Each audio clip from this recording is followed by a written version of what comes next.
Okay, I think we can get started. Firstly, welcome, Dmitry. Thank you so much for taking the time and coming to talk to us about Live 11 and all the cool things that are possible. Thanks to everybody who's attending. If you have any questions, you can, Dmitry will make some pauses in his presentation, so you can ask them. Either you can unmute and ask directly, or you can also put your questions in the chat, and then we'll just read them out when the time for questions will come. So I'll hand it over to Dmitry, and he can do a quick intro to himself and then get into the topic. Yeah, I will not speak too much about myself. I'm an Ableton certified trainer. I was certified in 2013. I teach music making and sound engineering and music production since 2009. I started making music in 2003, and my main focus was hip-hop music. I started as a rapper, actually, but no one could record me and make beats for me, so I had no choice. I had to start by myself doing that. And it just all evolved to that it was something what becomes of my job.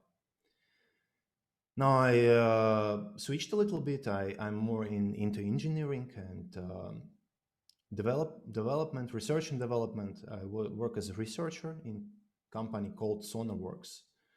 It's a startup in Riga, and we develop a software products for music makers and sound engineers.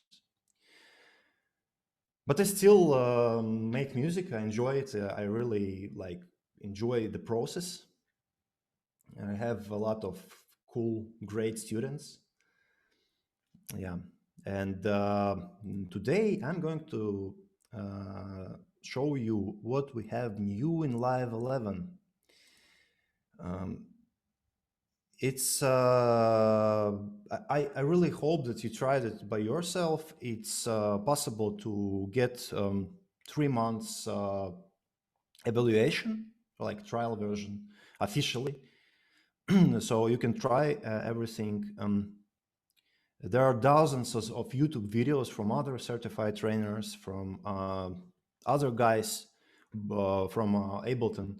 Officially, all these things which we will cover today will be covered on YouTube, definitely. So I will not go super deep in details. I'll just make an overview of features. And second part of the event will be dedicated to something more interesting to me. I will show you some creative generative sound design techniques with the use of one cool Max for Live package, which comes with the Live 11, which is called Inspired by Nature.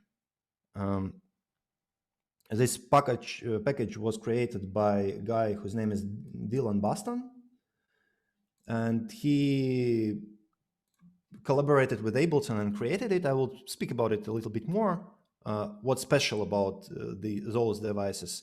And also he keeps making them, like once a month he releases new free device. Usually they are super interesting. They're based on mathematics concepts and basically on rules, how the world and nature around us works. And it all is used for making cool sounds. Yeah, that's the brief explanation of what's about it. And I will try to show how to use it to get into the flow and create something really, really unusual. So what's about Ableton 11? Now, first of all, first feature which I would like to show you is called Tempo Follower. Basically, it's possible now to put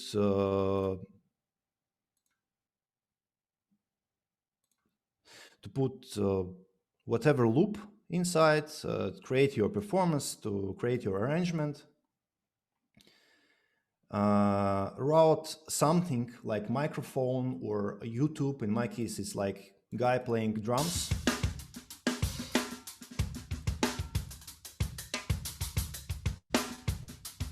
On background. Ableton receives this audio information and is able to adjust tempo.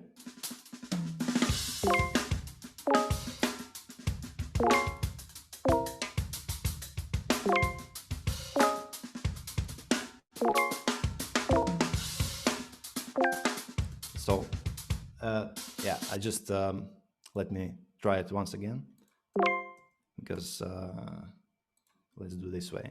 So it's playing back.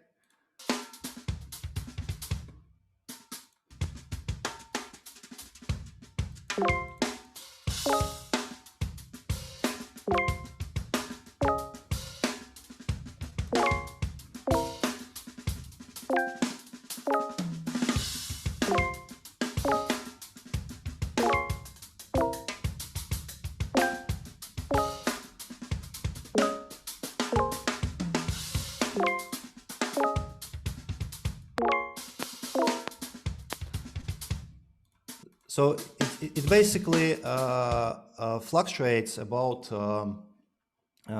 this incoming tempo and tries to automate it back to the reference. That's the way how it works. I also found that there is a cool opportunity of utilizing this feature when you just what you can see, it keeps automating because I keep speaking. I have everything routed. All signals are just routed back to the input 1, 2 here in preferences, as well as my microphone, by the way. And there is a cool opportunity when you just can route output back to the input, keep it as reference for follow, and put create arrangement. In my case, I will just put drums.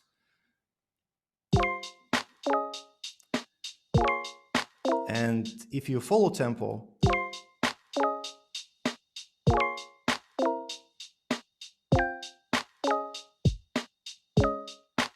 it keeps fluctuating about it, which is cool because stable tempos are not musical at all. And it creates kind of groove.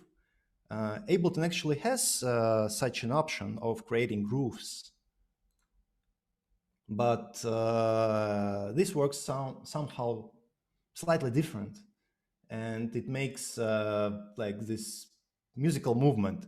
In my case, yeah, I will repeat, I just routed the output as a reference for this tempo follow function.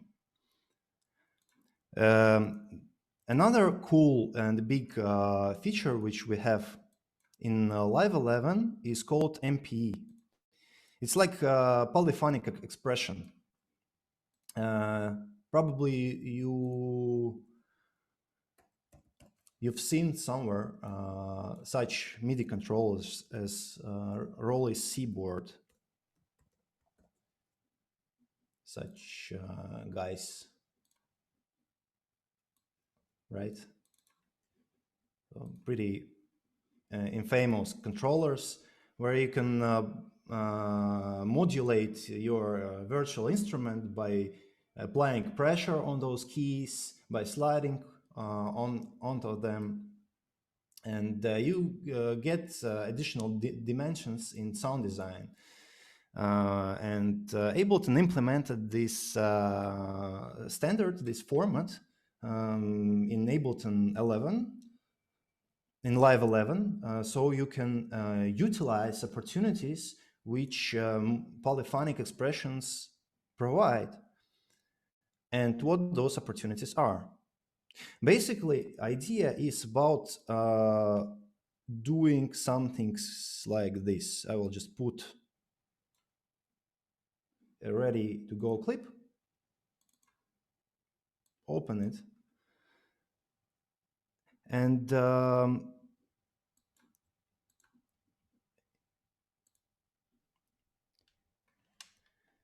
here it is. Each separate node might be automated independently. That's the opportunity. So it sounds like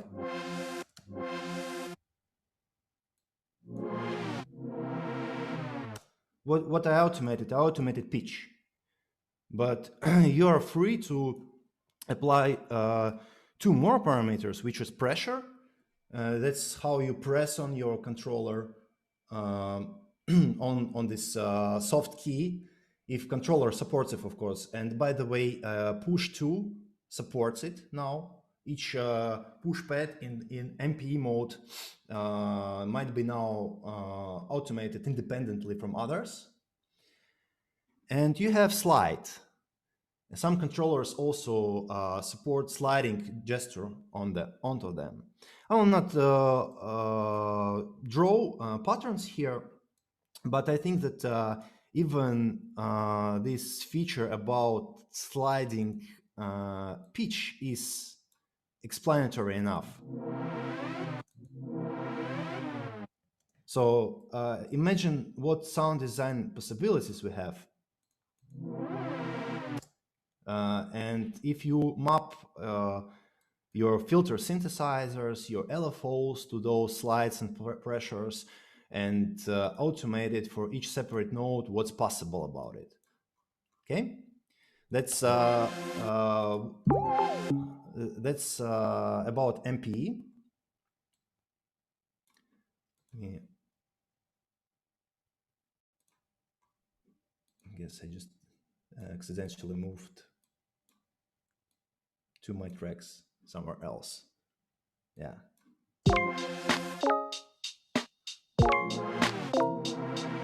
I will create a kind of small arrangement now. Let's just make 2 loops.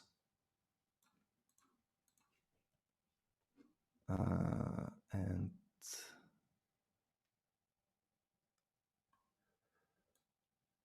put chords here.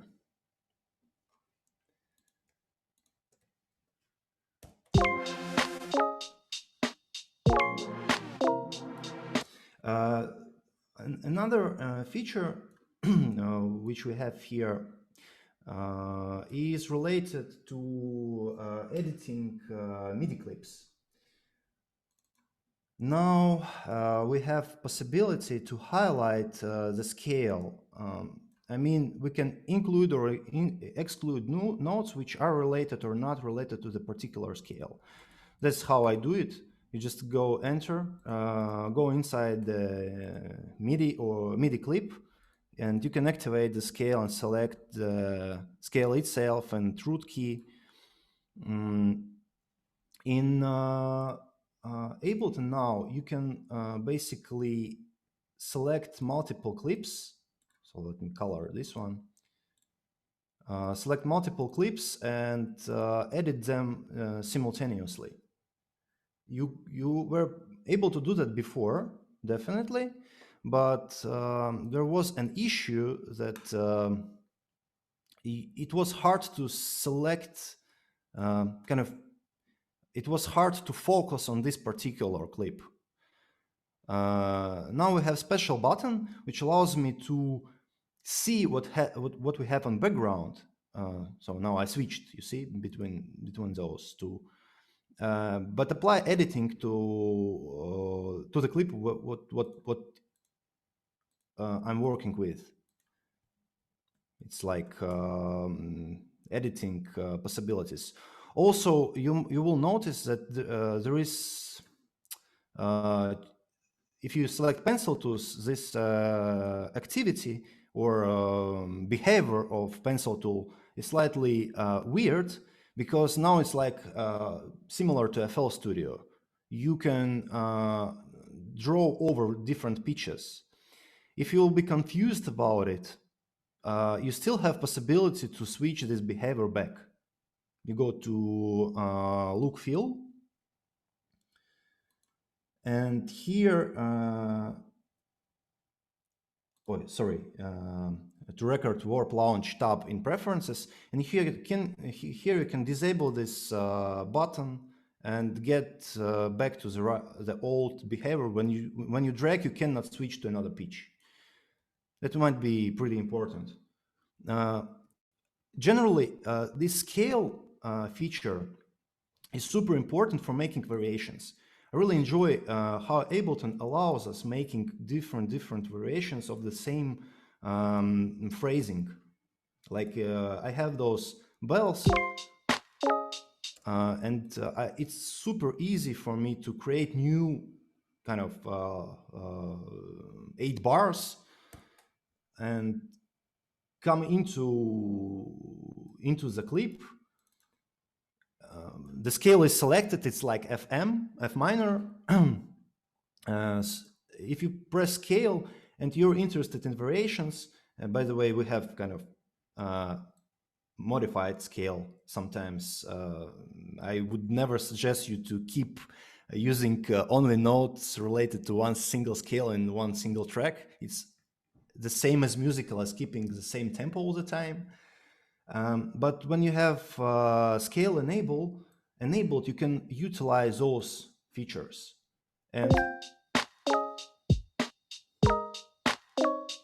and get a lot of different variations super quickly. It relates to chord progressions, to the melodies. You can flip, invert, reverse those chord progressions, melodies randomly or semi-randomly and get a lot of new ideas instantly. Yeah, that's about scales and those folding and focusing on the stuff. Also, there is sometimes an issue in Ableton in previous version when you want to, you are into the clip. Let's like create a melody maybe.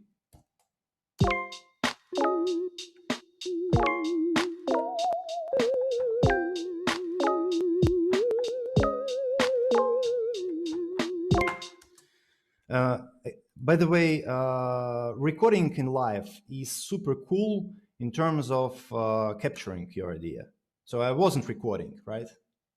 But it's always not a problem to call the part you just played from the memory by clicking here. Yeah, really suggest to start utilizing it.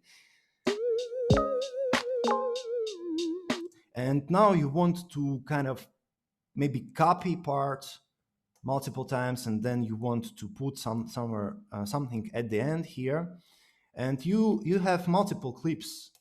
And the problem was that I was forced to join them before I start doing something with them here in Note Editor.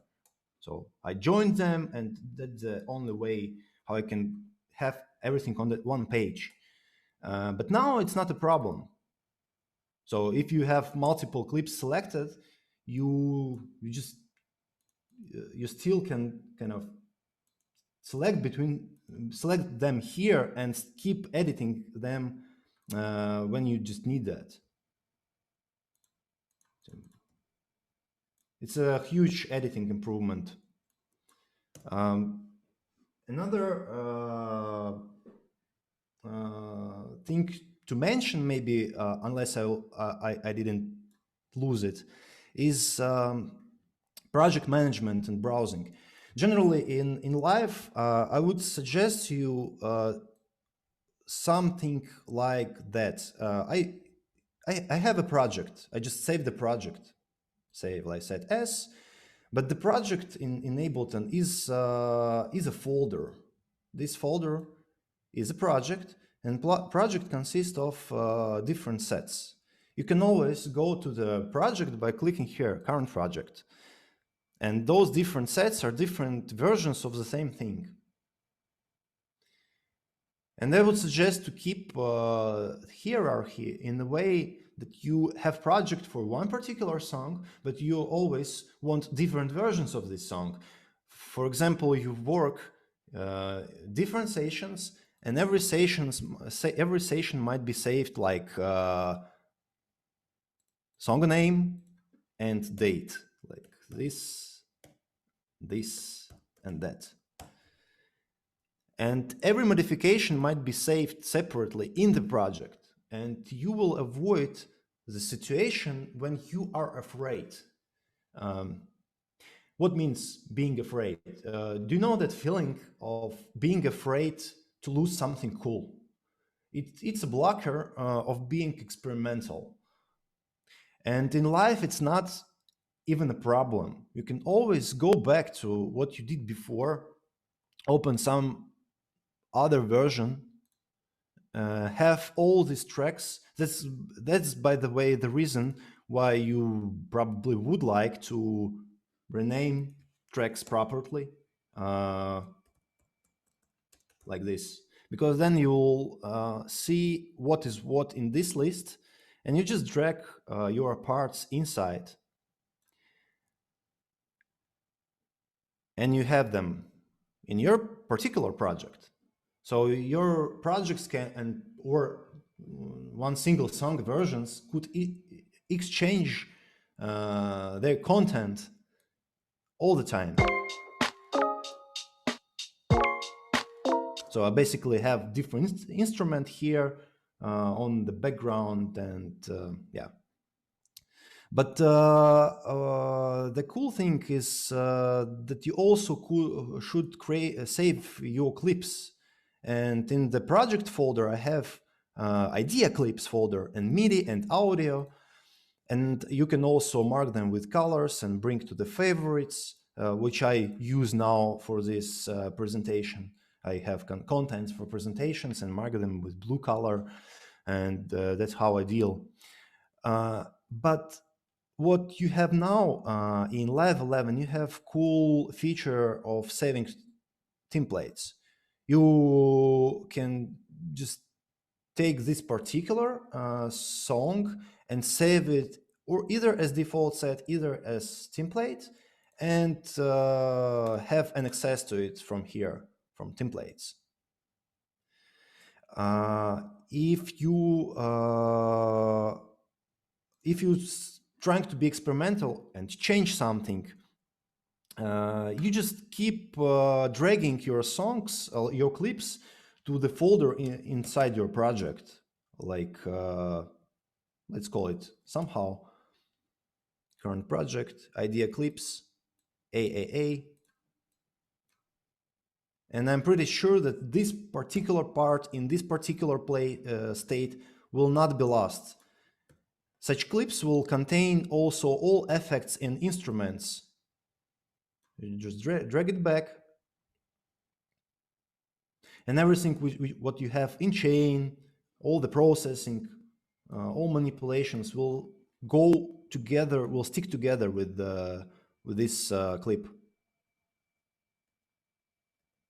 Okay, let me get back. That's about project management and browser changes. Also notice how this folding is changed. So all those devices now will be sorted in folders. They will be organized in a little bit different manner. Also, Max for Live is way better integrated in Live 11, way better than than ever before.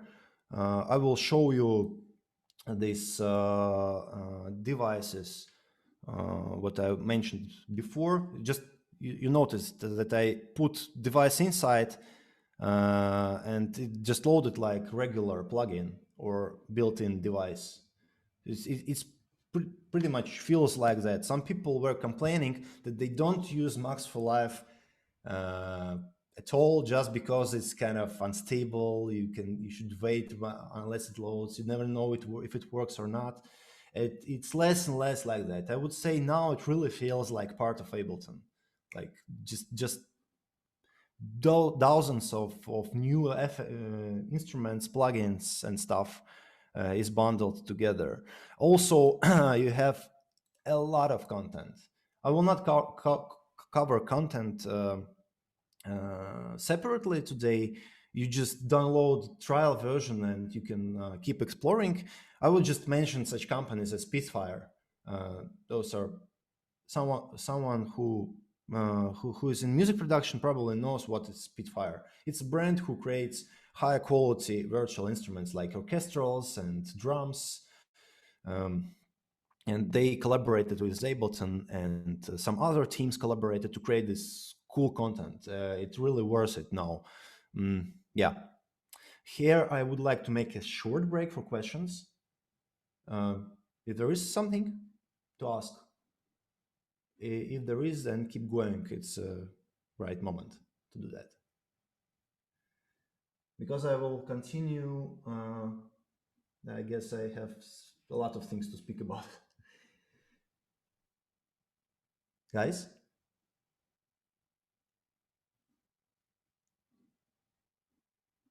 Tavi? Any questions in chat? No questions in chat, so I think we can continue. Anybody who joined after my introduction, if you have any questions, you can either just unmute you when Dmitry does a questions and answers break, or you can just add your questions in the chat so I can read them out when we have a questions break. Yeah.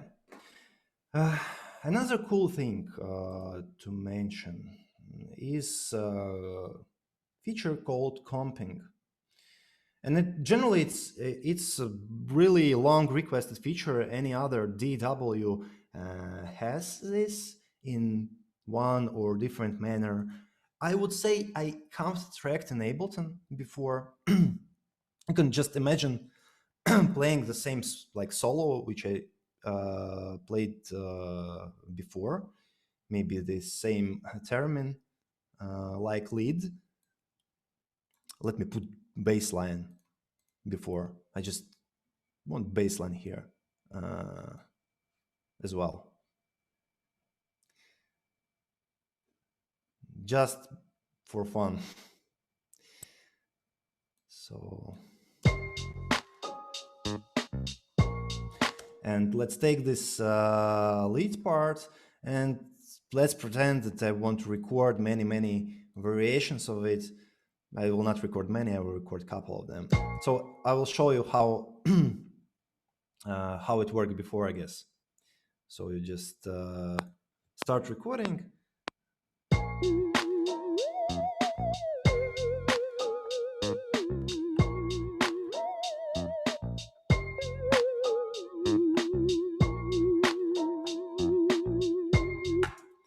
So the idea is that everything was recorded here in the history, like in the previous bars of the selected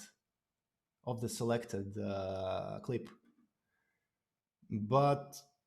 And if you want to combine something, it's not a big deal actually. You can drag those clips. You can select different area, for instance, here. Press Ctrl L. There are some other ways how you can do that, of course.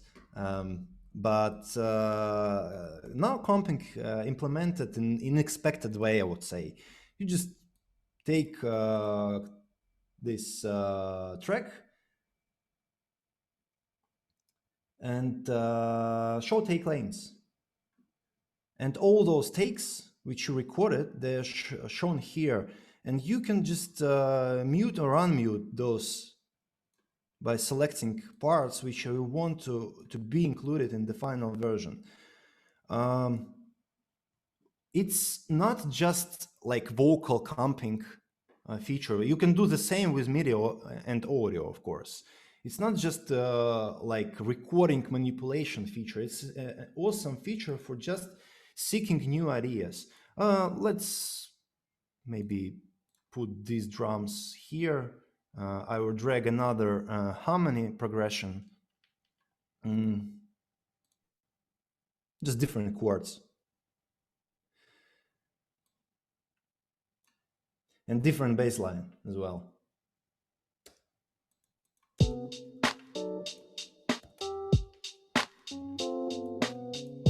Okay, just chords. And I have a kind of comped track already. So it's called baseline. Just take combos.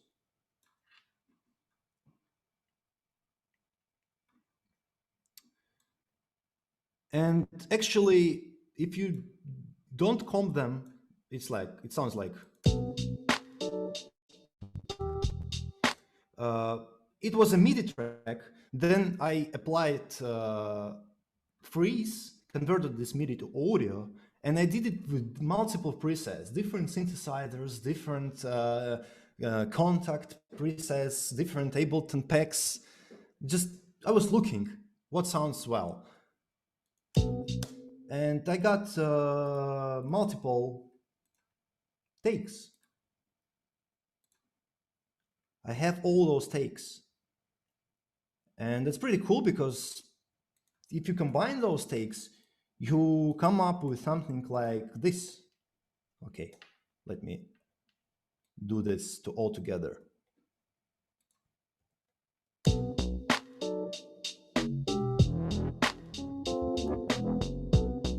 You are capable of just kind of random combination of those small pieces.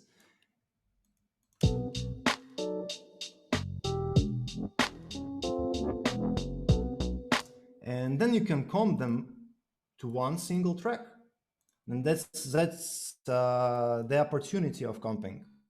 I guess the implementation is super cool. Of course, other DAWs, they have something, but the problem was to implement this feature in Ableton context. I guess it took some effort from them to do this correctly.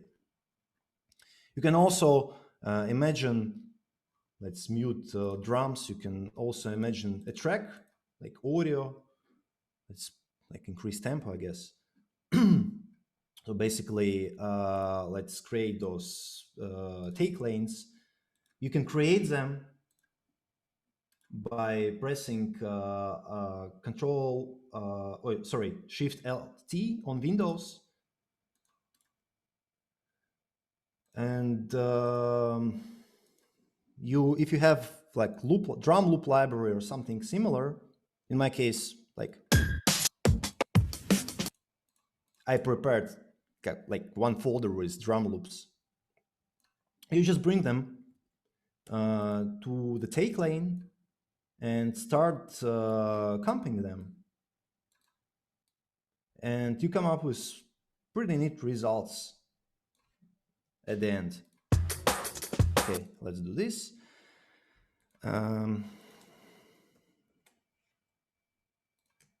It's one of like approaches how you deal with it.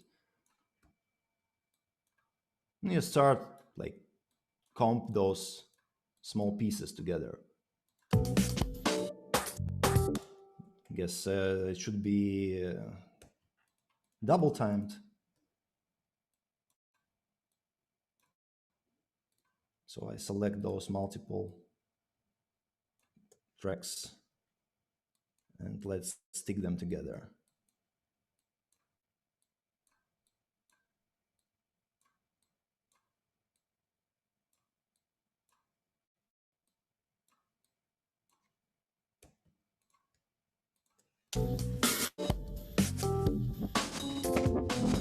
So it's like another thing what you can do.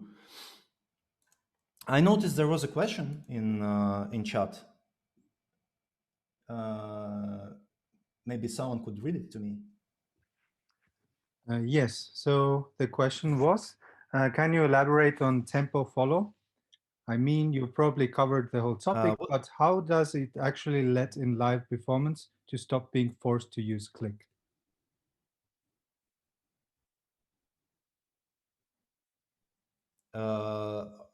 So again, could you specify maybe how you can utilize it in live performance? Is it correct?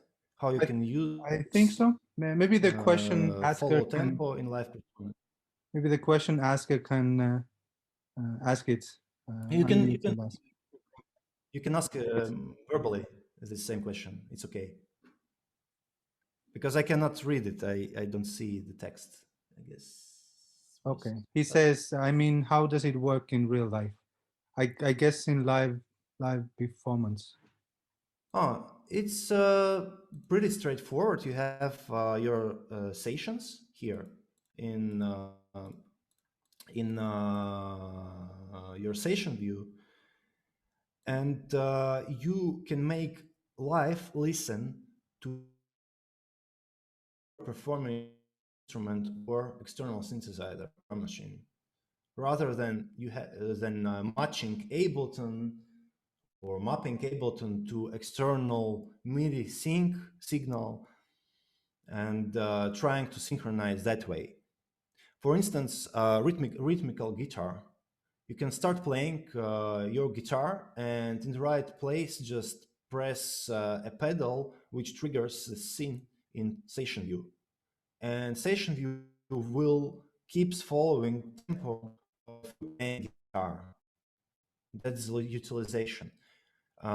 More than that, you can enable and disable this tempo follow. Sometimes you won't able to listen an external signal, but sometimes you want to stop that and start listening Ableton and try follow fixed tempo. There are cool Maxwell Live devices. It was called Tempo Pack, I guess, which were created by one drummer. The guy is a drummer. He created a couple of devices which add additional features for those functionality patterns. Yeah, but it's really usable. People, you can notice or Google a couple of video examples. People started doing awesome things, like the guy is playing drums and chords are generated in real time, and or melodies are generated, or bass lines are generated in real time, and they are following him. I hope I answered this question. You also should remember that you have link feature in Ableton, so you can join multiple workstations.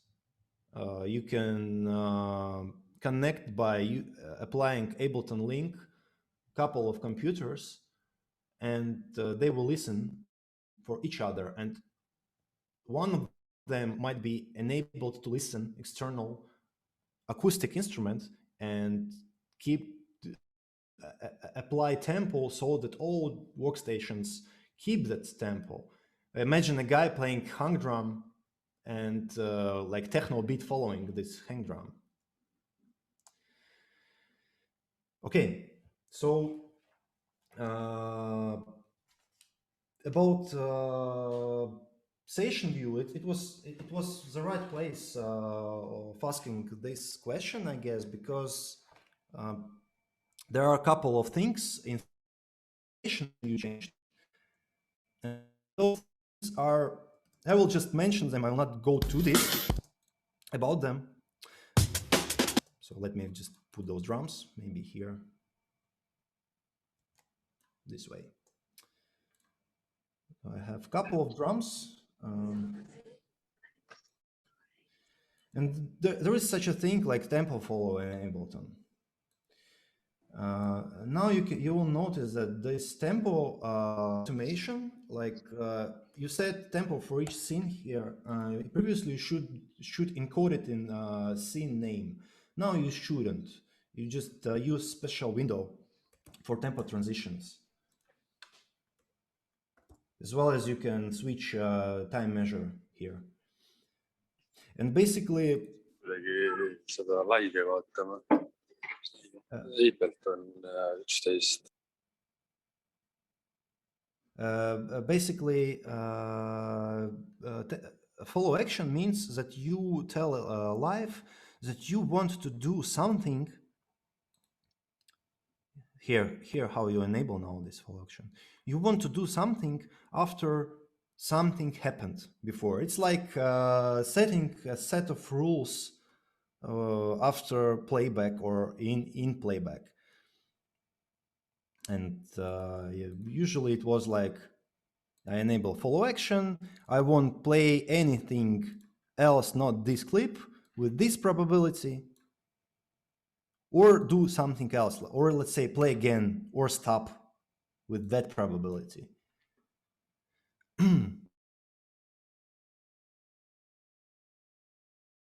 On force, by the way, I figure out why follow action didn't work when I just started demoing it. But yeah, quantization will wait one force and play it back.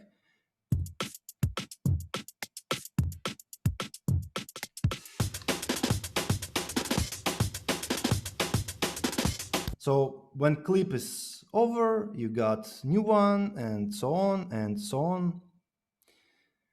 Now there is new follow action, which is called jump. You might tell the clip to jump to particular place. And more than that, now you have follow actions for scenes. Basically, if you click here on the scene, you have the same thing. And it's super useful because sometimes you have multiple songs, you have huge live set, and you have a lot of songs in it. And you want, after finishing something, you want to switch to particular place. It was a super requested feature before, and now it's implemented here. One more thing which we have now in Live 11 is called it's Rex, or let me remove those parts.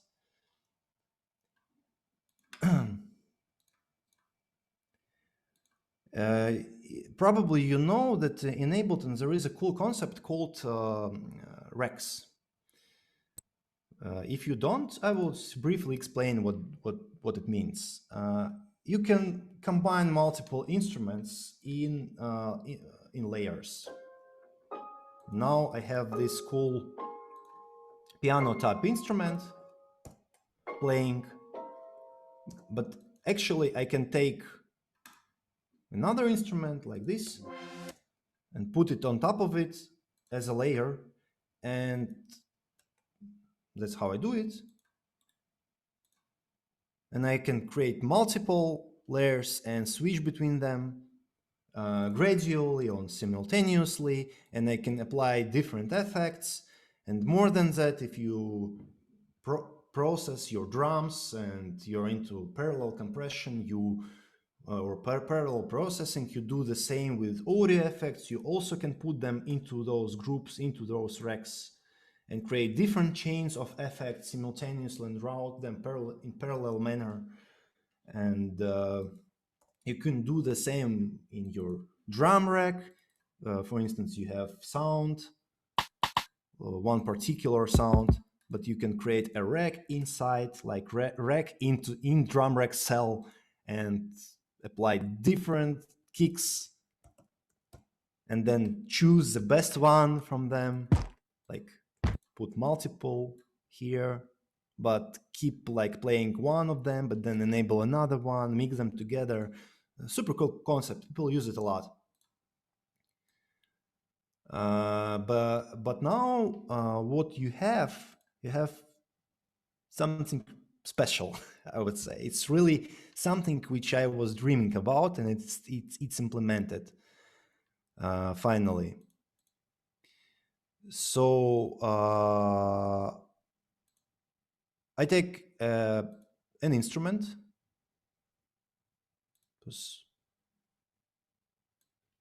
Let's take a core, like virtual instrument.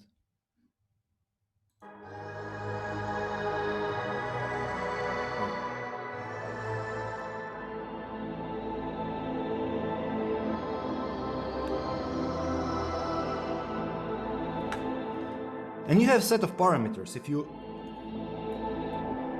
play around of those parameters, those are kind of macro controls. It's a rec. What you see now, this preset is a rec.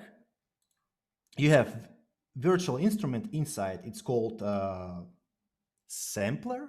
You have two layers of two different samplers, like two layers of the vocals. And you have their parameters mapped to those controllers, and you can play around in real time. And you leave them in this particular state. You don't have too much hands in real performance, just two of them usually. So you kind of put configuration of this macros.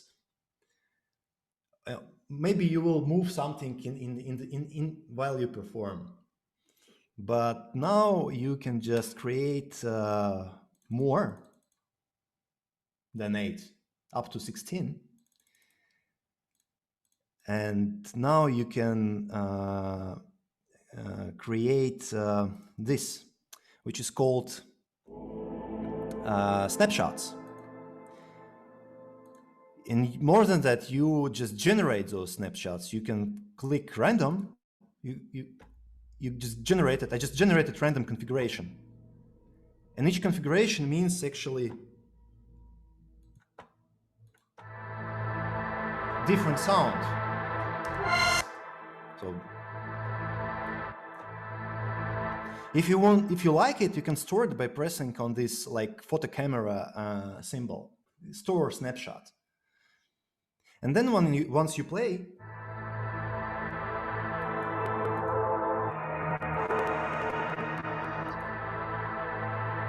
you can switch between them. Okay, you can switch between them, but it's actually in beta version. This was MIDI mappable. You were able to MIDI map this triangle to MIDI controller and call it from keyboard or from MIDI. Now you have to select it and then trigger, like 2 actions. But there is a thing which is called Smooth Automator. It's like Max for Live device.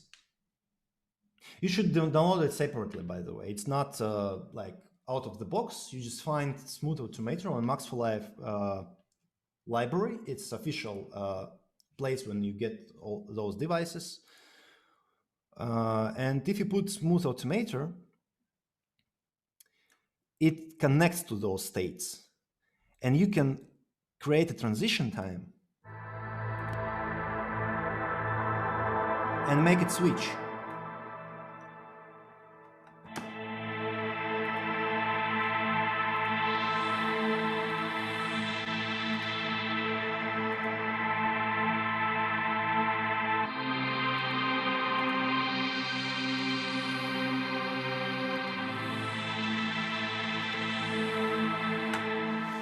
And this guy is mappable indeed. So you can kind of switch those states.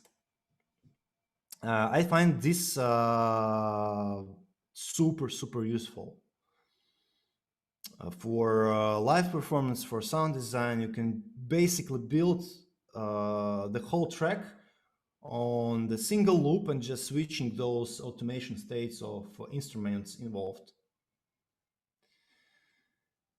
Okay, so another part is over. Maybe more questions?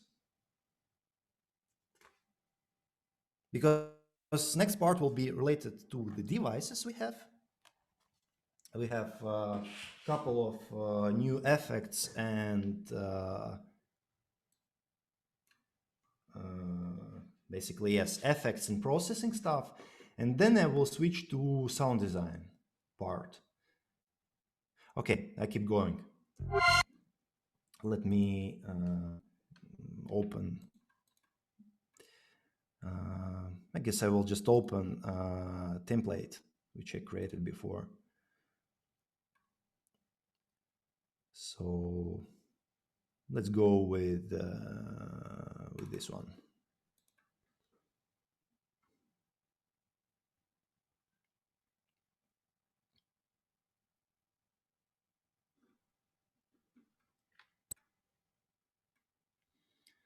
So it's pretty much the same thing which I was using while I explained things before.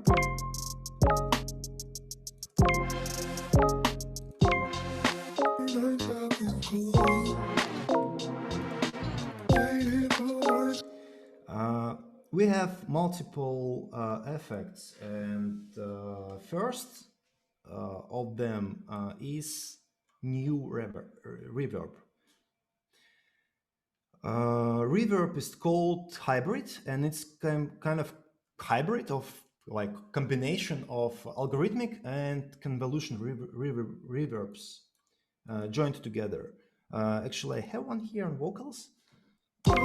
Let me solo them. Those are separated with the splitter. I just took them out of track which I ripped from Spotify. But anyways, let's use reverb on top of it.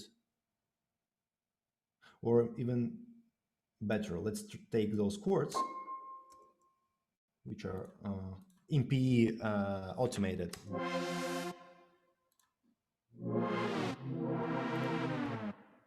Let's remove send. Send goes to the A reverb.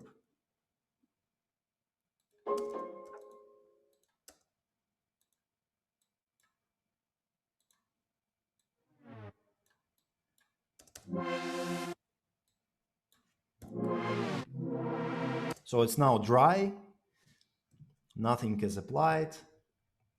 And let's just go to audio and reverbs and hybrid reverb without any presets and stuff. And this part, convolution, it applies convolution operation from mathematics.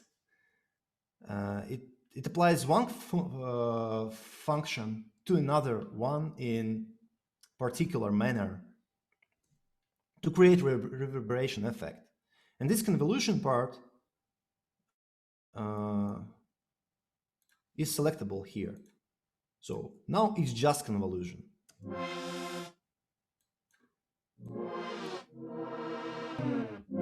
There is an impulse, and there is you should put sample here.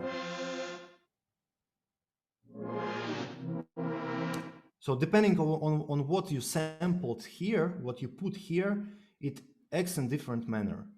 Let me take this vocal, for example.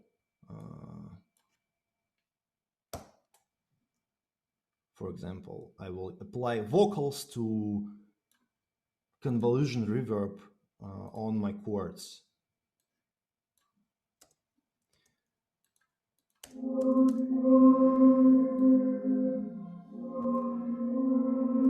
So now I have just reverb. So dry wet combination of it.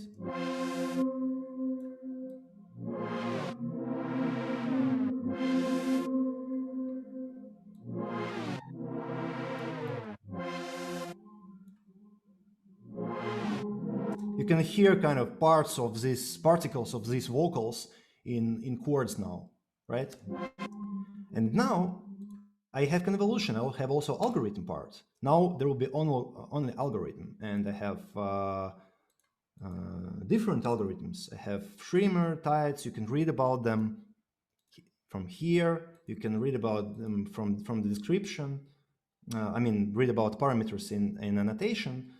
Or I will not kind of tell reverb theory now, but just listen how they sound. They're all different, like all different reverbs.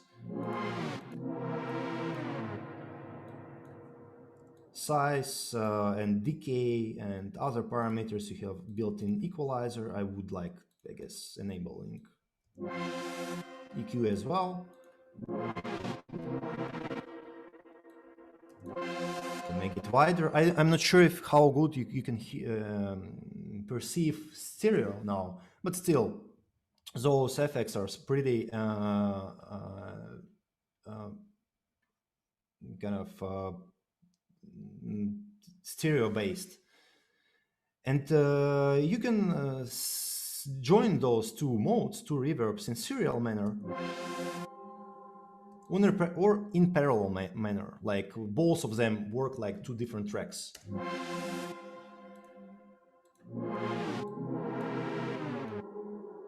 And why is it cool? It's cool just because you can create super sound design techniques now with this convolution reverb. For example, such stuff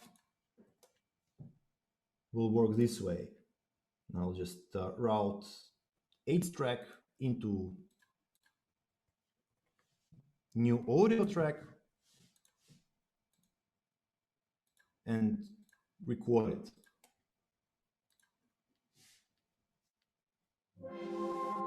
Sorry.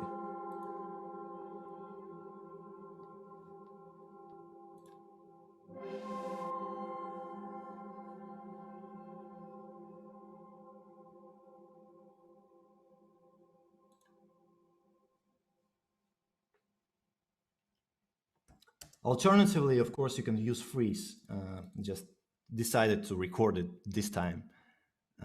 Yeah, and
and then you put vocoder on top of it, and you route your synthesizer to vocoder and blah, blah, blah.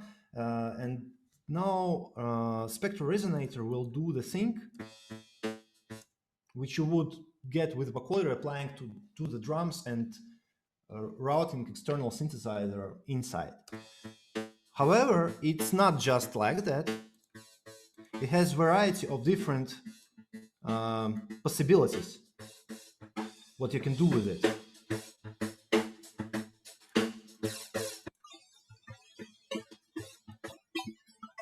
Like now I selected monophonic option, just one voice per time, and created this cool arps as result.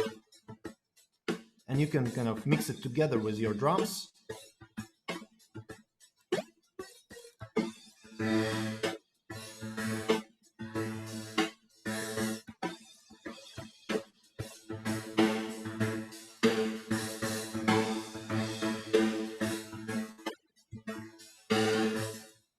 You, of course, can still select external MIDI. Like in my case, it was 8th instrument who keeps playing chords.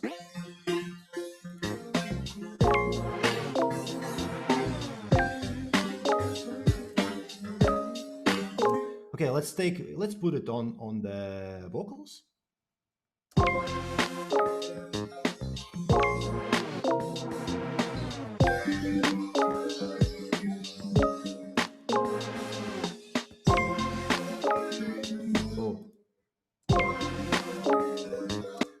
Basically, the idea is that you can come up with something super unusual and unpredictable in particular genres of music. I think that you can imagine what you can do with it. And then somehow similar approach, like manipulating with spectrum, is implemented in effect which is called spectral time. Imagine it's like sophisticated delay, delay effect, but you can apply this delay to particular spectrum regions. Let's put it on. Let's remove reverb. So basically it's a delay, but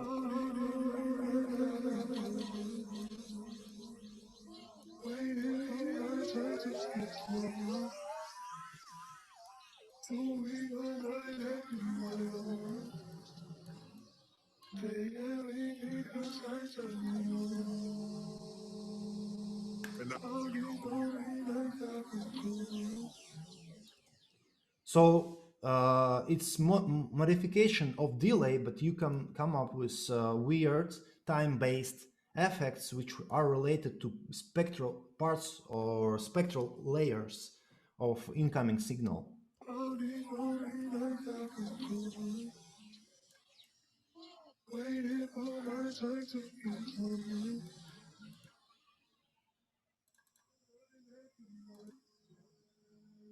So I put it on freeze, and it keeps repeating itself.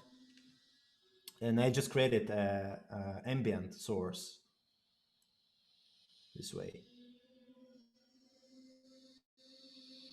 And now I can, again, create an audio, grab this signal inside,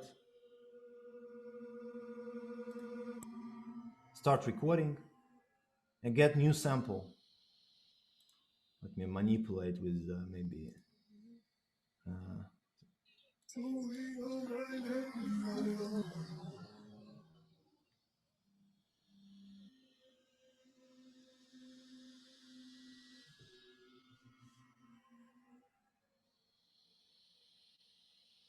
Basically, that's how you create new sounds.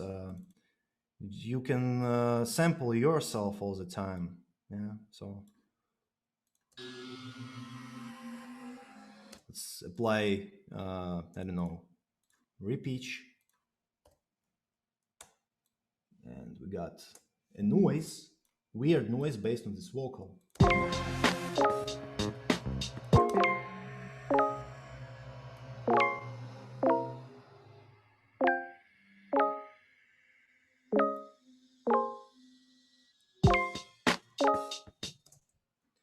Yeah.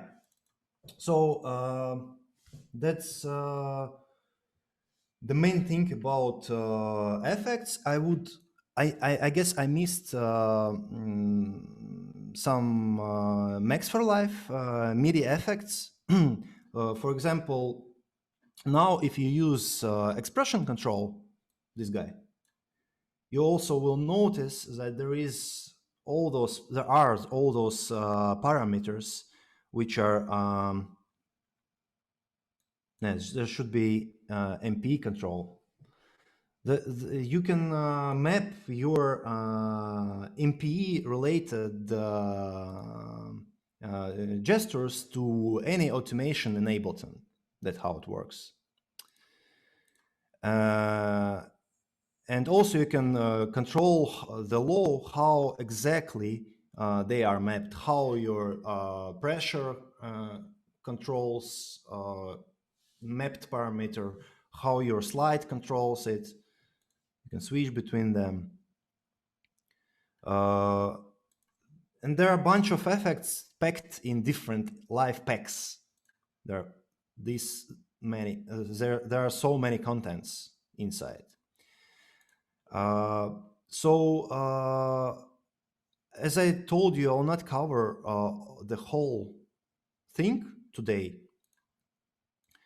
I just wanted to cover one particular pack, which is called Inspired by Nature. But before that, if you have any questions related to the new features, which I covered before, again, it's the right time to ask. If you have particular painful question about Ableton in general, it's not a problem if you ask it as well, just for entertainment. Guys?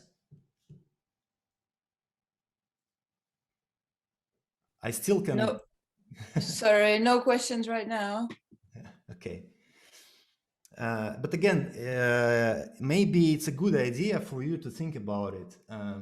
It really might be very useful. If you had a problem, you had a life, you have a use case in your life, maybe which caused inconvenience, some questions, you can remember it and ask me how I would solve this situation or how I deal with this or that.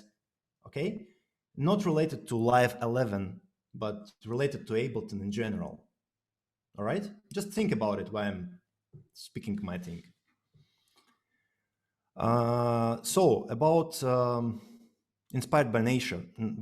There is a guy whose name is Dylan Baston. The guy is just enthusiast. He's basically, as I understood, a student, and he really loves mathematics. And in mathematics, there is such a field which is called chaos theory. Basically, it states that everything around us in the world is based on probability, uncertainty, and chaos. And there are laws which describe this thing, chaos.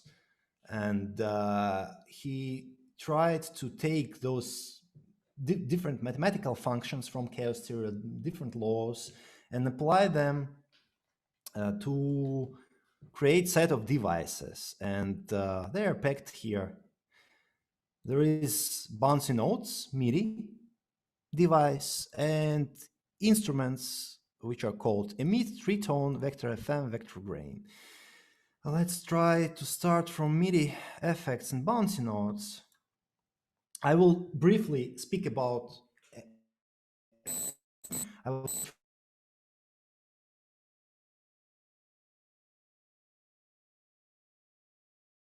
small fragment and like small piece. I guess it will be like tech house type or maybe techno type.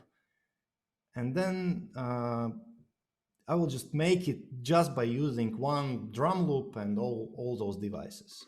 I guess that's the way. So basically, bouncy notes is something similar to, I would say, RPG. It's something which allows you to generate note sequences, melodies, and bass lines. It accepts a MIDI signal. You can play your MIDI controller. Either it just generates sequences. I think it might be a good idea to put drum loop instantly, maybe. It would be more fun to work with drum loop.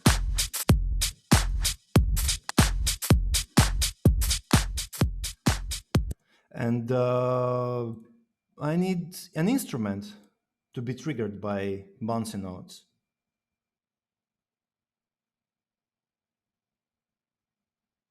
I will use generally built-in synthesizer, super cool one, by the way. It's a wavetable. Just like simple sine wave.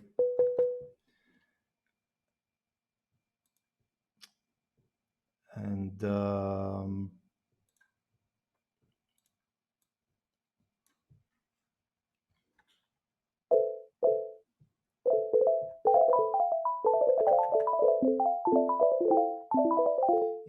if you press on any key, it generates kind of note, but note is played back again with low, which emulates gravity. You can also create obstacles.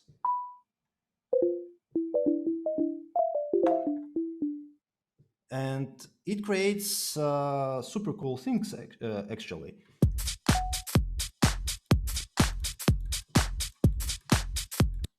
So let me just remove this.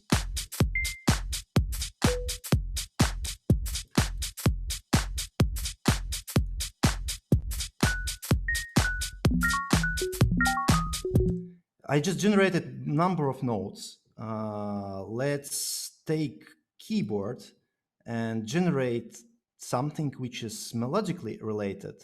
So I select the root key, the scale, let it be like minor pentatonic or just minor. And let it be F, let's say. And also you have starting note where it all starts.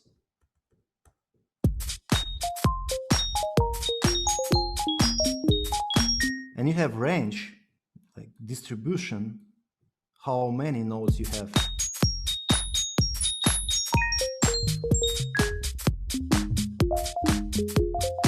And now they're just bouncing without any rhythmical kind of rhythmical organization. But it's not a problem for us.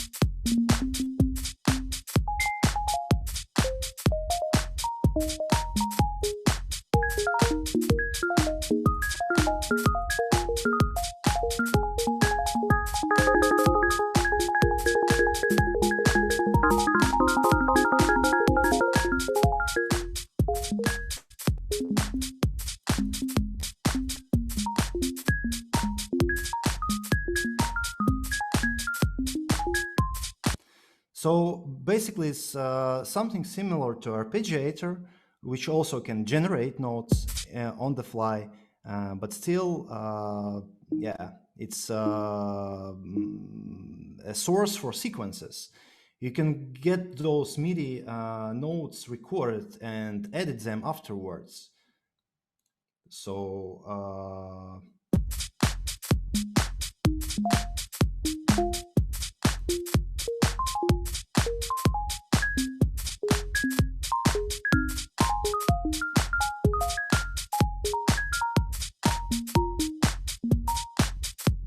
I guess, yeah, I get. I didn't record them, but somehow it keeps stopped here and gets to the Oh, okay. I figured out why it was different MIDI track. So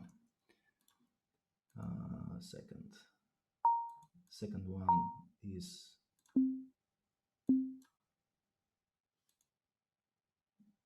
wavetable.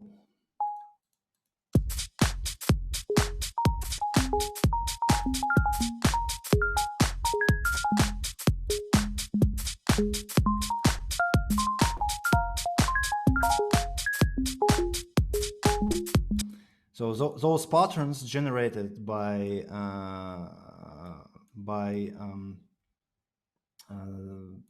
the way, let's select the scale minor.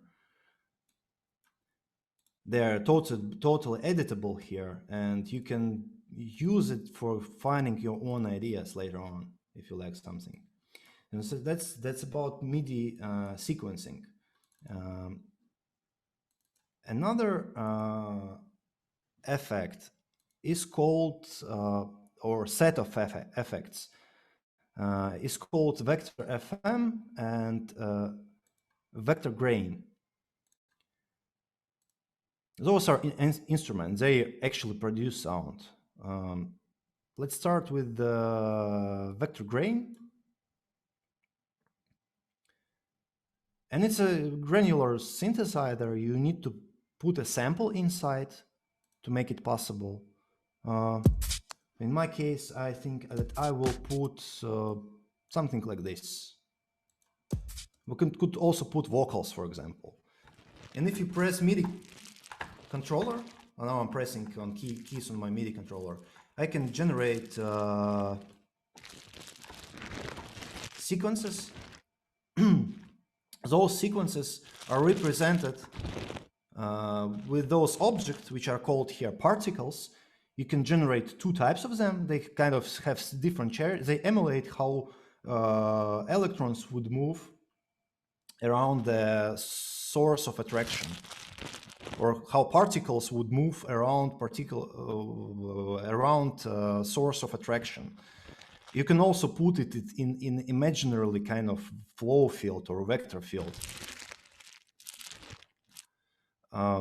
And how they cross those borderline will determine how they will be modulated, what parameters and how would be modulated inside them. For example, filter, if I select bandpass filter and would say that vertical axis is related to the filter frequency, then it will work like that. I will select not MIDI as source, but it will just create particles.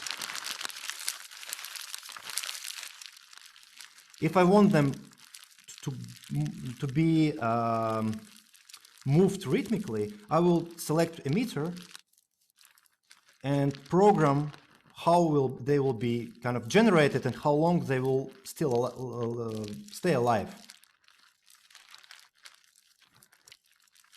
And that's a process that I would prefer to do once I have loop on background.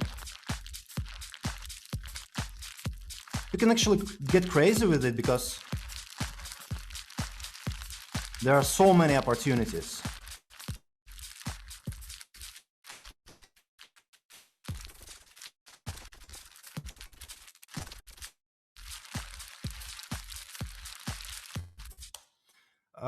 Device which holds the difference is that it actually, if you know operator is like basic synthesizer enabled, where you can create, I don't know, kick drum easily just by applying FM synthesis. Yeah, so you just basically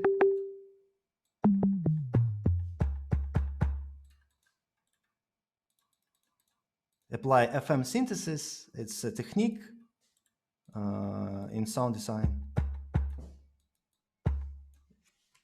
where you can do things like that.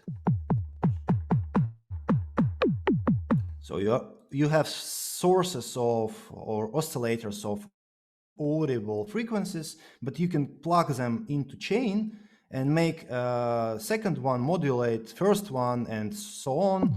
And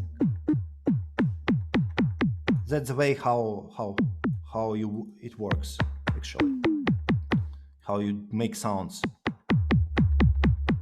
So this approach is used in Vector FM, but utilizing this particle system as in vector grain. So each particle is oscillator, and you can put them in chains, and they cross those lines, and crossing those lines means changing parameters, modulating parameters. Okay, let's generate it.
So like source of inspiration, basically.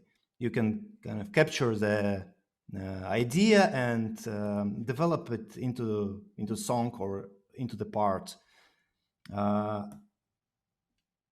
Two more devices to be covered. So Vector FM, Vector Grain.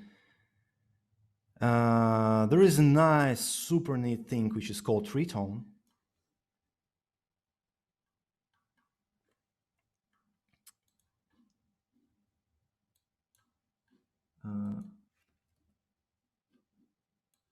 Okay.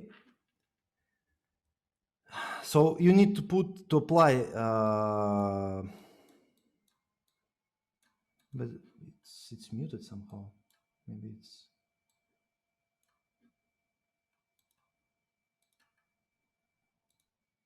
There is no input, no sound. Okay. It creates a similar to resonance to set of resonators, but it's every time it's randomly generated in Spectrum.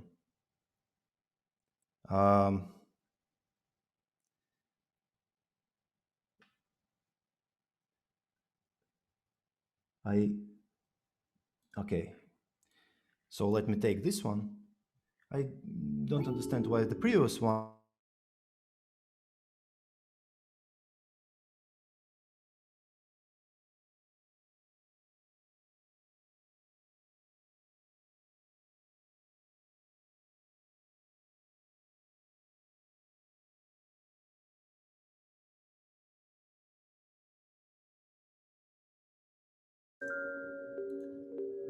Now here I can adjust it rhythmically as I like. It really depends on your vision.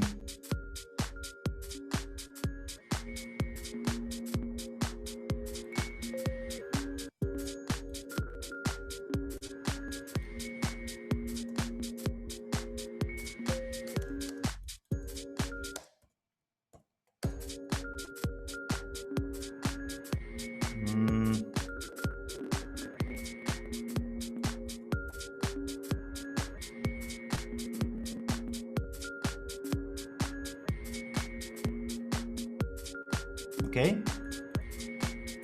For example,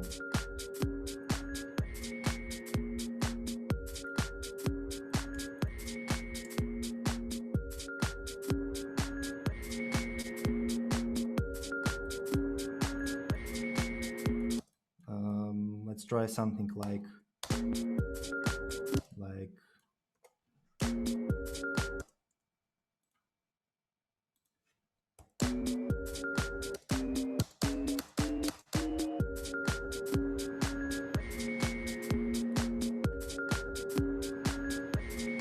let's go to bouncy notes. Actually, before that, I kind of put the key, but now something else. It's like it's not particular key. It really depends on your feeling or vision. So I will try to figure out what key works better in this context. Now, F minor still works the best.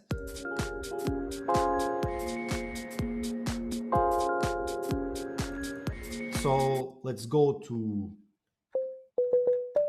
and let's try to generate kind of bouncy sequence here. I guess it's a good idea to save this idea and go to packs, grab bouncy notes, and let's try to make a sequence, baseline or melody.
I will put it lower because I can kind of have this high frequency elements, like plucky elements in the sample.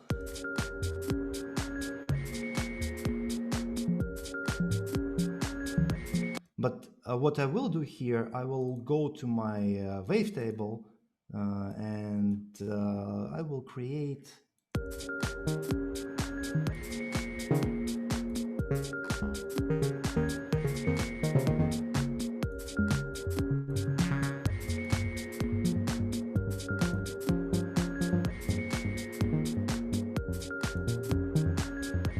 slight detune between oscillators.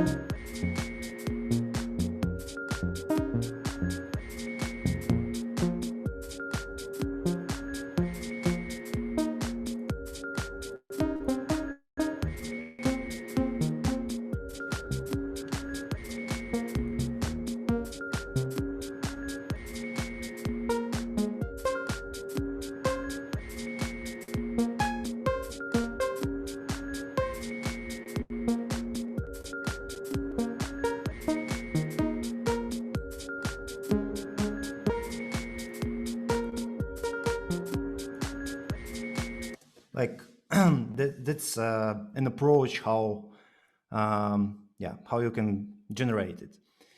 And the last device is called emitter. It also kind of uses granular synthesis. You also have to put sample inside, but it's a little bit different. Let me try to do it basically, yeah. So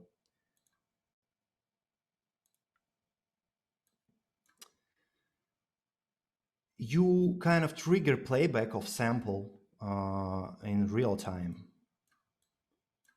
So it's like a source. If you put sample inside, okay, let's put the same noise.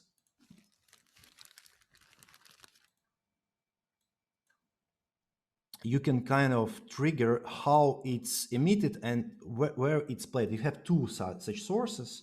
You can play them and put them in different places.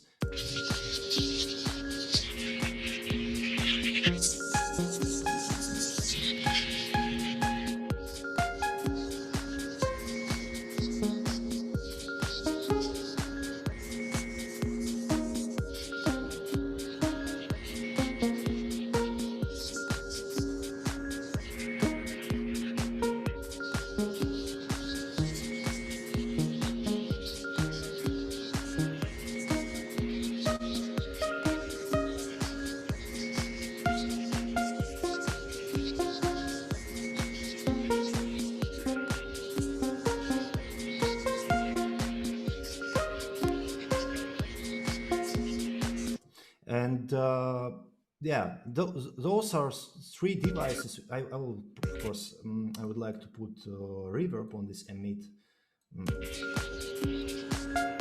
make it not this loud. But there are a couple of more devices which I would mention from the same Dylan Boston. Oh, I see there are questions. That's super cool.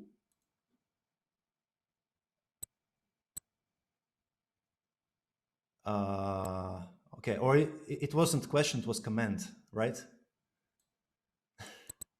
Yeah, that's super handy for generating new ideas and going crazy and making something unusual, something which nobody else will come up with, make something unique. That's true. So let me change this drum pattern. It gets boring with it. So let's say this one.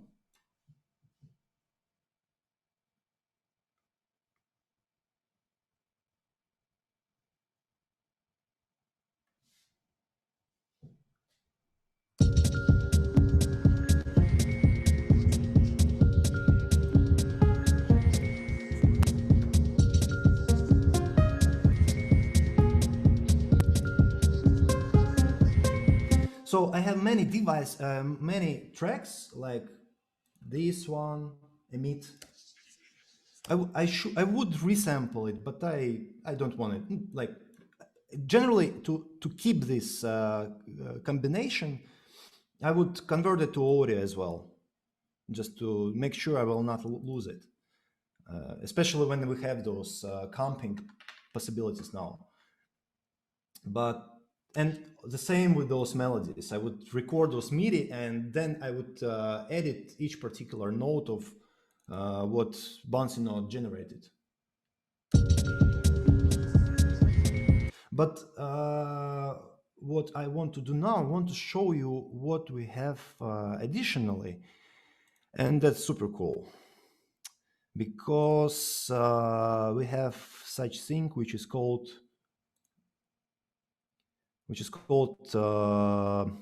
fractal filters. I slowed down because I start thinking what I wanted to put it on. Let's start with this. It gets annoying, you know. You can't just play it back all the time. Normally, you would use filter, low pass filter to modulate it over it to make it more entertaining, not this boring as you have it now. Well, let's put fractal filters, and fractal filters uses a mathematical concept called Julia set. And Julia set is something super incredible. If you are interested, I will just write it there. It's related with fractals. Just can Google, search on YouTube. There are a couple of documentaries like scientifically popular, which are not hard to understand, and they're exciting. Such fractals are used in engineering, in data science, in cryptography, basically everywhere. That's how the universe works. And this filter applies those patterns generated by such fractals to cut out parts of the frequency spectrum. So you just generate fractal, then you have fine-tune kind of possibility. You can generate even more fractals. That's how I would define it. And it sounds like saturation on steroids. If you know, saturation is adding harmonics into your spectrum.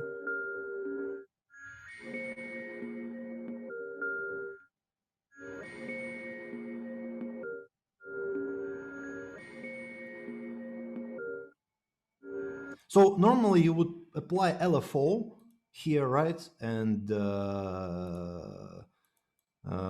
kind of automate it. That's something which I going to do. I will apply it to the threshold. Now you can, by the way, just show automation in new lane. I don't know, just can draw this automation how you like it. In Ableton, since Ableton 9, you have wonderful automation editing. So probably there might be no reason to even apply LFO to it. Or you can just record it by hand with your MIDI controller or by mouse. But it keeps moving. That's the main idea, that it keeps moving.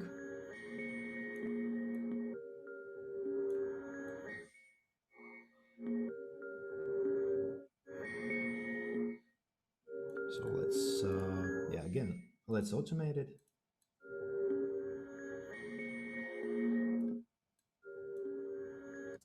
When you do that, it's the hardest thing, I would say, is find correct range for automation.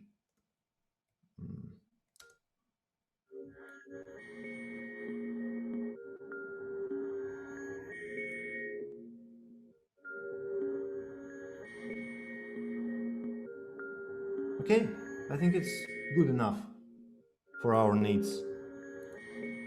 Because if you don't manipulate with filters, these filters or equalizer or auto filter, it keeps boring. Usually you want to do that.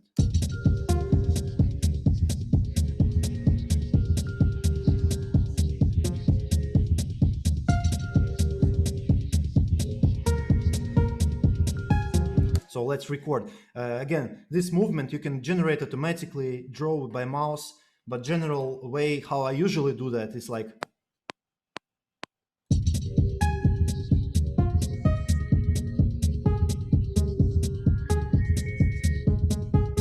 And that's it. And you got it, and just copy it, modify it.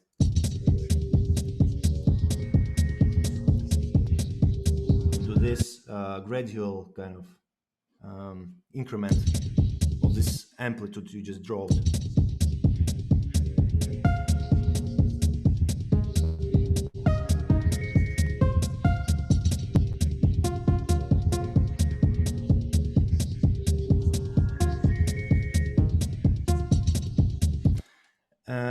There are a couple of other things which Dylan Boston offers. Some other devices, I will not cover them because I don't have time enough.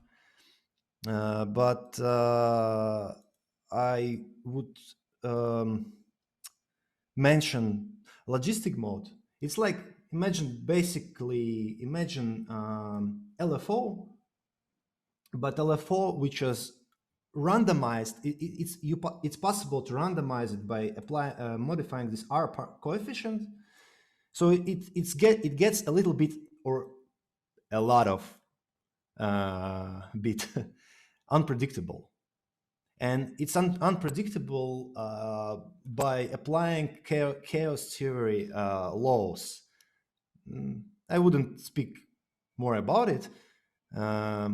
Let's just take this this basic auto filter and modulate this auto filter frequency by applying this crazy LFO. That's like LFO on steroids.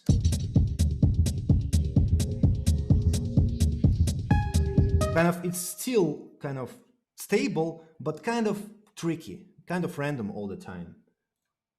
And you can apply step, you can apply those linear changes, sine wave, like all the things you usually have in LFOs. I will synchronize it to tempo, of course.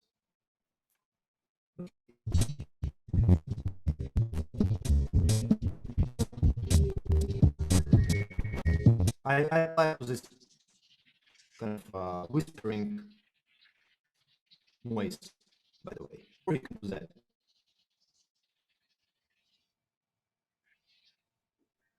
To make it more random. And apply drive to make it louder. And that's it.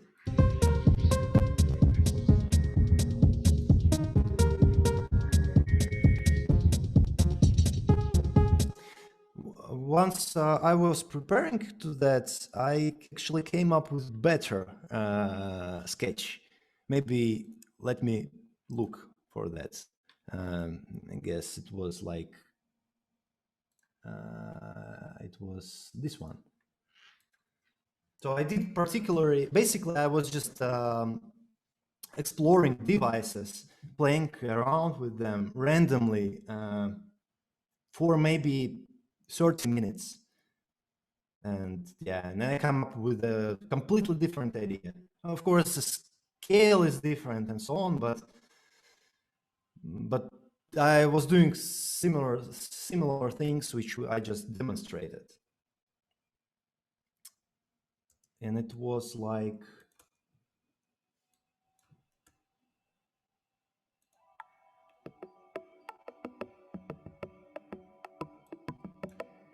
so I have a sample here, which is generated by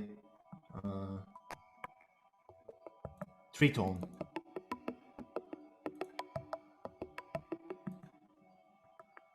I don't have drums here.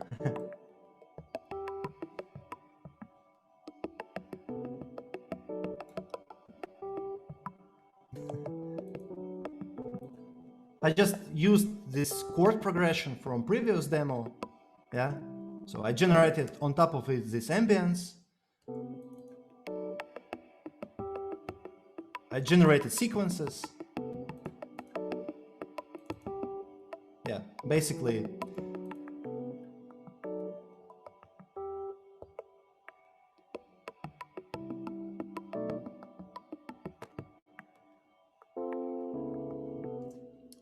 Just put drums on top of it and you, again, completely different idea. Drums.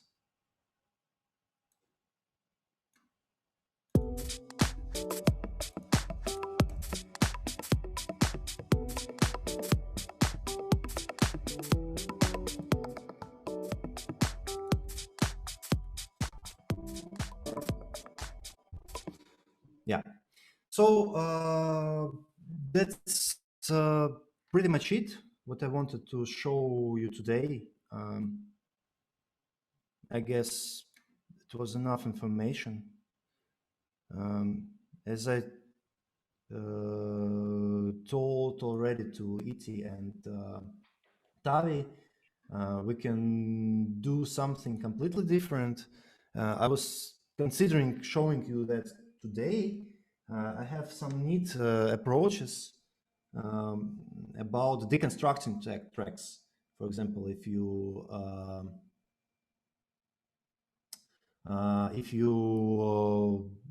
like a musical idea in somebody else's track, how you can extract that idea, what you can do in Ableton to do that easily, even if you don't super powerful music theory and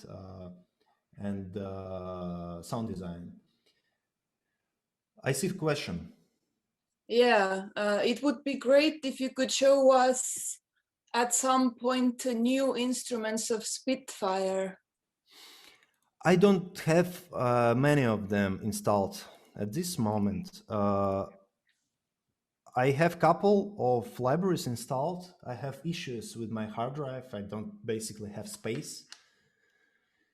So unfortunately, I won't be able to show all these virtual instruments and orchestrals and stuff.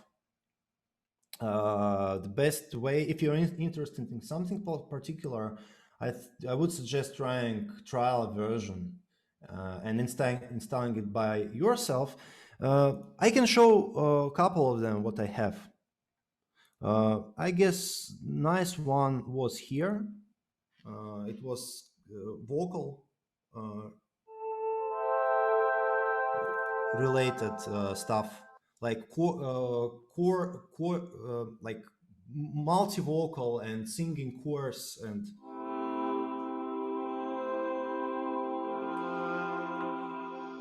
it sounds pretty relevant up to me.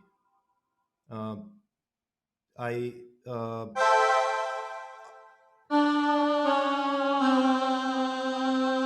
don't have like modulation wheel. I have super like this MIDI controller now with just keys, and it also, as you can see, it has those like snapshots, like parameter snapshots, which I was mentioning, and also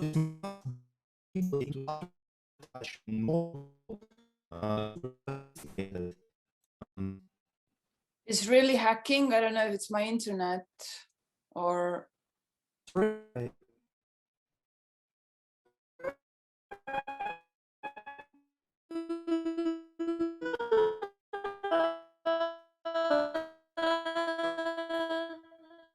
something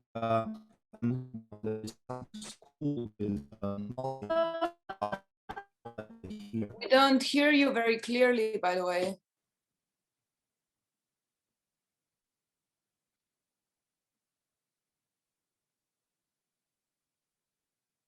Yeah, the sound is breaking.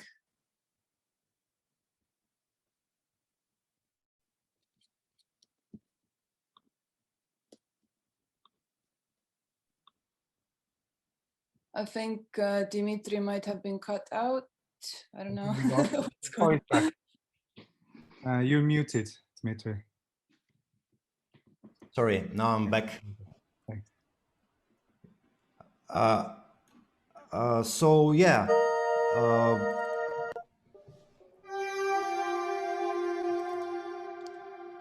I guess the best way is just exploring these things by yourself, because me just playing back different presets is not.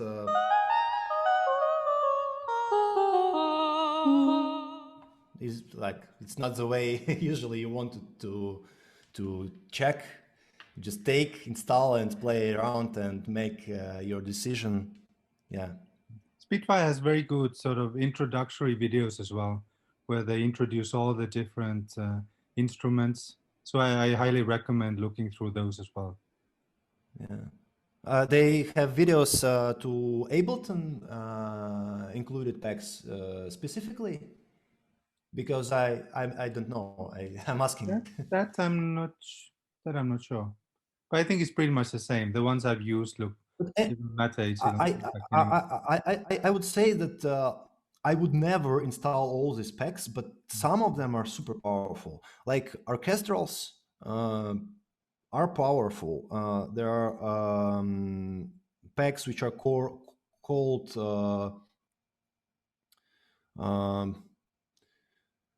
I don't remember exactly, but there are packs with chorus, orchestrals, drums, which are really realistic in Ableton, and a lot of experimental stuff.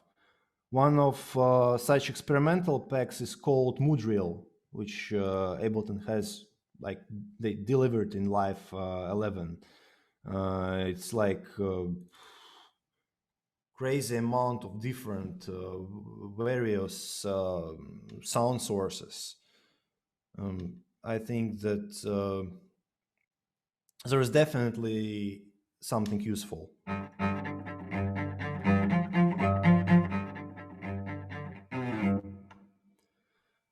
So, yeah. Let me share your screen. Yeah, but I was going to finish, so just played back last last presets and was going to finish. I would be super happy to answer questions and make suggestions to you guys. Solve couple. I have one question. Mm-hmm. You know, in the beginning, you showed the YouTube video. How did you get it into Ableton? It's actually platform related. Are you on Windows or on Mac? Mac. Then you need Sunflower, or there are tools like virtual audio interface, like virtual sound card, like virtual mixer, and you select. I don't remember how it's called on Mac, but definitely there is one. We use that, and you select this virtual audio interface like an interface in Ableton. And there are inputs which take audio signal from your system and you route it as you would route physically. You can route it physically indeed if you have multiple outputs in your audio interface. On Windows, tool is called Voice Meter. It's freeware. It's also a virtual audio interface, but some audio interfaces, such as mine, they have feedback function. So you just go in your interface control panel, enable loopback or feedback, and your system output or your main interface's output virtually is routed back to your input. And whatever I play back, I get it back to Ableton. Yeah, it really depends on the setup, on the particular audio interface. So if you need that, I can kind of explore your setup and make a suggestion privately how we can solve your issue, how you would like to do that. Okay, cool. No worries. It just looked really interesting. It looked really simple. You really can do that. You can, like, if I need Spotify, I just literally take Spotify, take audio track, put it on solo, and record my Spotify in Ableton, and steal ideas. Like, I don't steal, I just get inspired. So you record things, and yeah, I don't.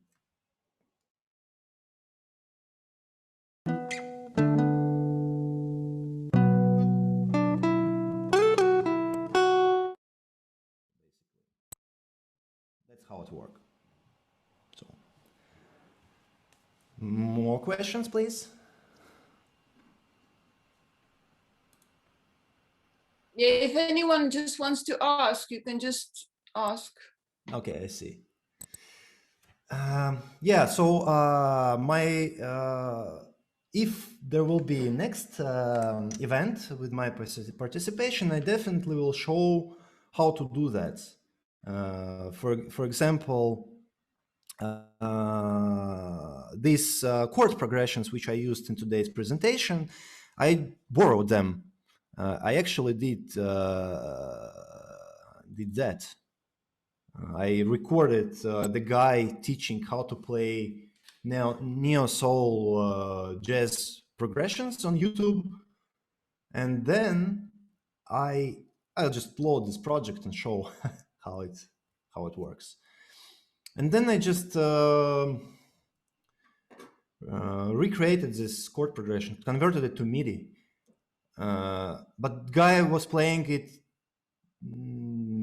not alone. There were drums and bass lines, so I separated at the beginning I separated chords from bass lines and drums, it's like YouTube rip. So it's literally like the guy is speaking before, like trained surgeon. Let's find one. So he plays, blah blah blah, and then you just take it.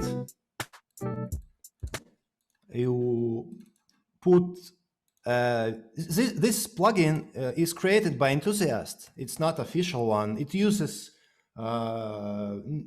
deep learning models, pre-trained deep learning models, provided as open source by Deezer company, streaming platform Deezer, and it's called Splitter. This project is called Splitter, and she implements those models to create this real-time tool in Ableton.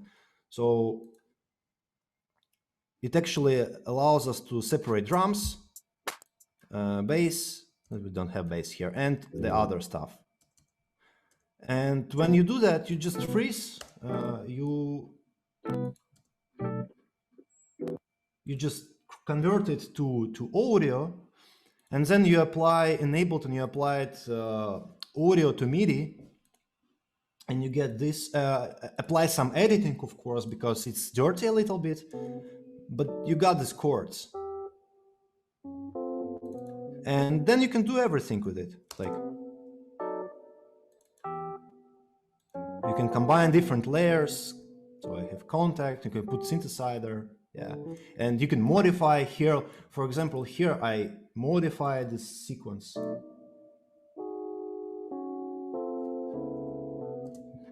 You modify it more and more, and you come up with something unique, not stolen at all. That's how it works. And I can show you use case how you do that in details next time, not today. Okay, so we can finish. Yeah, thank you so much for sharing your enthusiasm. I think what I loved the most was the nature stuff. It's really, really cool. Yeah, that's why I decided to speak about it. Yeah, thank you so much for taking the time and coming to speak, and we'd be very happy to welcome you back at some future time as well to dig deeper in some of the topics that you're obviously very expert in. Thanks. Yeah, thank you for this evening. It was wonderful. Hope we'll see. We will meet, maybe even in reality one Hopefully, day. that'd be super cool. Yeah. Bye bye. Thanks Bye-bye. for everything. Enjoy joining in. Thank you. Bye-bye. Bye.